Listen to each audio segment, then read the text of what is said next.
বসন্ত উৎসবে সবাইকে জানি অগ্রিম শুভেচ্ছা। আজকে বসন্ত উৎসবের এই মেকআপ লুকটা ক্রিয়েট করার জন্য কিন্তু আমি কোনো ধরনের ফাউন্ডেশন ইউজ করিনি। কী দিয়ে কীভাবে বসন্ত উৎসবের এই সুন্দর একটা মেকআপ লুক ক্রিয়েট করেছি তার জন্য কিন্তু ভিডিওটাকে অবশ্যই শেষ পর্যন্ত দেখতে হবে।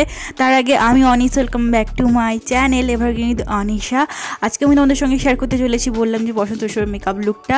তার জন্য কিন্তু প্রথমে আমি পন্সেরই ময়শ্চারাইজারটা ইউজ করছি। তার আগে কিন্তু ফেসটাকে ভালোভাবে আমি ধুয়ে নিয়েছি। এই পন্সের ময়শ্চারাইজারটা আমি ভালোভাবে মুখে অ্যাপ্লাই করে নিচ্ছি। ফেস ওয়াশের পর কিন্তু ময়শ্চারাইজার অ্যাপ্লাই করা খুবই ইম্পর্ট্যান্ট মেকআপের আগে। এরপর কিন্তু যেহেতু ডে টাইম আমরা রং খেলবো, তার জন্য সানস্ক্রিন অ্যাপ্লাই করা খুবই ইম্পর্ট্যান্ট। যেহেতু আমাদের সারাদিন রোদের মধ্যে ঘোরাফেরা করতে হবে, তার জন্য আমি একটা সানস্ক্রিন ইউজ করছি। তোমরা কিন্তু যে কোনো একটা সানস্ক্রিন ইউজ করে নিতে পারো। তোমাদের কাছে যে কোনো সানস্ক্রিন থাকলে সানস্ক্রিনটা কিন্তু মুখের সঙ্গে সঙ্গে গলাতে আর সঙ্গে সঙ্গে যে মানে আমাদের হাত যেহেতু খোলা থাকবে, তো ওই সব জায়গাগুলোতে কিন্তু সানস্ক্রিন অ্যাপ্লাই করে নিও আমাদের প্রোটেক্টের জন্য। তো এরপর কিন্তু ভালো একটা প্রাইমার অ্যাপ্লাই করা ইম্পর্টেন্ট। তার জন্য আমি এখানে এনওয়াইবের এই প্রাইমারটা অ্যাপ্লাই করেছি।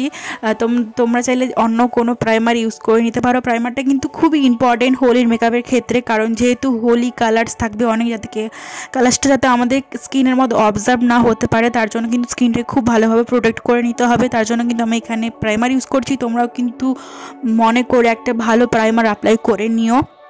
আমি এখানে ম্যাট প্রাইমার ইউজ করছি এনওয়াইবের। তারপর কিন্তু একটু হালকা আমি এখানে আইব্রো ক্রিয়েট করে নিচ্ছি খুবই হালকাভাবে, কারণ আজকের এই মেকআপ লুকটা খুবই সিম্পল, এলিগেন্ট অ্যান্ড যাতে তোমরা সারাদিন সহজভাবে ক্যারি করতে পারো, তার জন্য কিন্তু খুবই ভালো একটা মেকআপ লুক শেয়ার করেছি। হালকা মেকআপ লুক, একদম ফাউন্ডেশন ছাড়াই। আর অনেক এখানে আমি টিপস অ্যান্ড ট্রিক্স ইউজ করেছি এই হোলি মেকআপের ক্ষেত্রে, যেগুলো ইউজ করে তোমাদের মেকআপটা কিন্তু অনেক লং লাস্টিং হবে, একদমই মানে ঘেটে যাবে না, কালো হয়ে যাবে না। আর সেই সঙ্গে সঙ্গে কিন্তু আজকে মেকআপ লুক ক্রিয়েট করার ক্ষেত্রে খুবই অল্প সংখ্যক মেকআপ প্রোডাক্ট ইউজ করেছি। আজকে মেকআপ লুকের এইটাই হচ্ছে খুব ভালো একটা কি বলবো দিক। আজকে এই আই মেকআপটা খুব হালকা একটা আই মেকআপ ক্রিয়েট করেছি, তার জন্য আমি কিন্তু নায়িকার এই লিপস্টিকটা ইউজ করেছি। আর দেখতে পাচ্ছ খুব সুন্দর হালকাভাবে আমি লিপস্টিকটা অ্যাপ্লাই করে ব্রাশ দিয়ে ব্লেন্ড করে নিয়েছি। এরপর আমি একটু অল্প কাজল অ্যাপ্লাই করব। এখানে আমি ইউজ করছি ল্যাকমির এই কাজলটা অ্যাপ্লাই করে ভালোভাবে কিন্তু একটা আই শ্যাডো দিয়ে স্মাচ করে নিয়েছি, যাতে কাজলটা না ঘেটে যায়।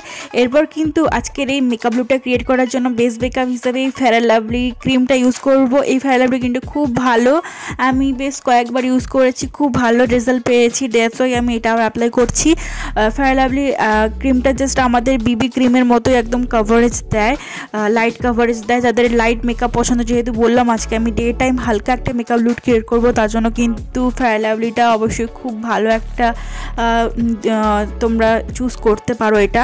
বা যারা অফিসে যাও বা কলেজে যাও, তারা কিন্তু এই ফেয়ার লাভলি ক্রিমটা অ্যাপ্লাই করে নিতে পারো যদি তোমাদের কাছে বিবি ক্রিম না থেকে থাকে। খুবই ভালো, কিন্তু খুব সুন্দর একটা আমাদের গ্লো দেয়।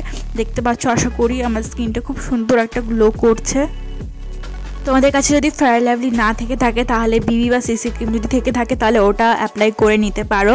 এই ফেয়ার লাভলি যে অ্যাপ্লাই করতে হবে এটা কোনো মানে নেই। তোমাদের কাছে যদি বিবি বা সিসি ক্রিম থাকে বা ফাউন্ডেশন থাকে, তাহলে অল্প একটু ফাউন্ডেশন অ্যাপ্লাই করে নিতে পারো।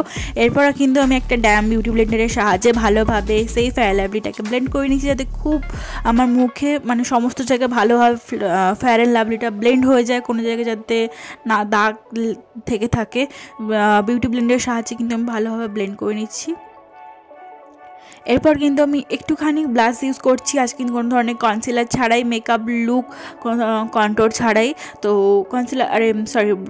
ব্লাশের জন্য আমি সেই এনওয়াইবে নায়িকার লিপস্টিকটা ইউজ করছি। এটা কিন্তু যেটা আই শ্যাডো ইউজ করেছিলাম, আই শ্যাডোতে ওটাই আমি ব্লাশ হিসেবে আজকে ইউজ করছি। খুব সুন্দর কিন্তু কালারটা দেখতে পাচ্ছ।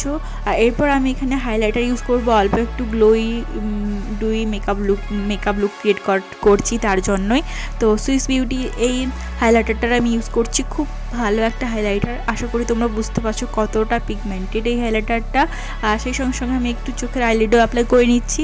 দেন এখানে আমি একটু আইলাইনার অ্যাপ্লাই করছি। মেবলিনের এই আইলাইনারটা আমার কিন্তু খুবই ফেভারিট, এটা আমার সেকেন্ড টিউব। আর এখানে আমি একটু খুব সুন্দর একটা উইং ক্রিয়েট করে নিচ্ছি, যাতে আমাদের লুকটা আজকে খুবই সিম্পল। একটা উইং ক্রিয়েট করে নিলে কিন্তু খুব সুন্দর লাগবে আমাদের এই মেকআপ লুকটা আজকে। এরপর আমি এখানে মাস্কারা অ্যাপ্লাই করছি। মেবলিনের এই মাস্কারাটা খুব সুন্দর একটা মাস্কারা, কিন্তু এটা আমাদের জাস্ট ভলিউম দেয় পুরো আইল্যাশেসের মতোই, ফল আইল্যাশেসের মতো। তো আমার তো খুব ভালো লাগে এই মাস্কারাটা। এরপর কিন্তু আমি এখানে ফিটমি এই কম্প্যাক্ট পাউডারটা ইউজ করছি পুরো মেকআপটাকে সেট করার জন্য। যেহেতু আমার মুখে অয়েলি স্কিন, আমার মুখে যেসব জায়গাতে বেশি বেশি করে ঘাম বেরায় ওই সব জায়গাতে কিন্তু আমি এই কম্প্যাক্ট পাউডারটা অল্প অল্প করে জাস্ট অ্যাপ্লাই করে নিচ্ছি। আর দেখতে পাচ্ছ, আশা করি তোমরাও কিন্তু ঠিক এইভাবে অ্যাপ্লাই করে নিও। দেন মেকআপটাকে কিন্তু সেট করতে একদমই ভুলবে না। তার জন্য আমি এখানে সেটিং স্প্রে ইউজ করেছি ইনসাইডের। দেন বিউটি ব্লেন্ডার দিয়ে ভালোভাবে এক্সেস যে মেকআপ প্রোডাক্টটা আছে ওটা আমি বের করে নিচ্ছি। এরপর লিপস্টিকের জন্য নাইকার সেই লিপস্টিকটা ইউজ করেছি, and this is my final look. আমার তো এই লুকটা খুব ভালো লেগেছে। অক্সিডাইজ জুয়েলারি অ্যান্ড সঙ্গে আমি একটা শাড়ির সঙ্গে লুকটা আজকে ক্যারি করেছি। তোমরা চাইলে শাড়ির সঙ্গে চুড়িদারের সঙ্গে যে কোনো ড্রেসের সঙ্গে খুব সহজে ক্যারি করে নিতে পারো। খুব সুন্দর। আর সঙ্গে আমি এই বার্নটা শেয়ার করেছি হেয়ারস্টাইলটা শর্টসে। তোমরা যদি কেউ দেখোনি এখনও অবশ্যই দেখে নিও, শর্টসটা আমার চ্যানেলে আপলোড হয়ে গেছে। ভিডিওটা কেমন হয়েছে অবশ্যই কমেন্ট করে জানিও, মেকআপ লুকটাও কেমন হয়েছে কমেন্ট করে জানিও। সেই সঙ্গে কিন্তু চ্যানেলটা অবশ্যই সাবস্ক্রাইব করে নিও। Thank you for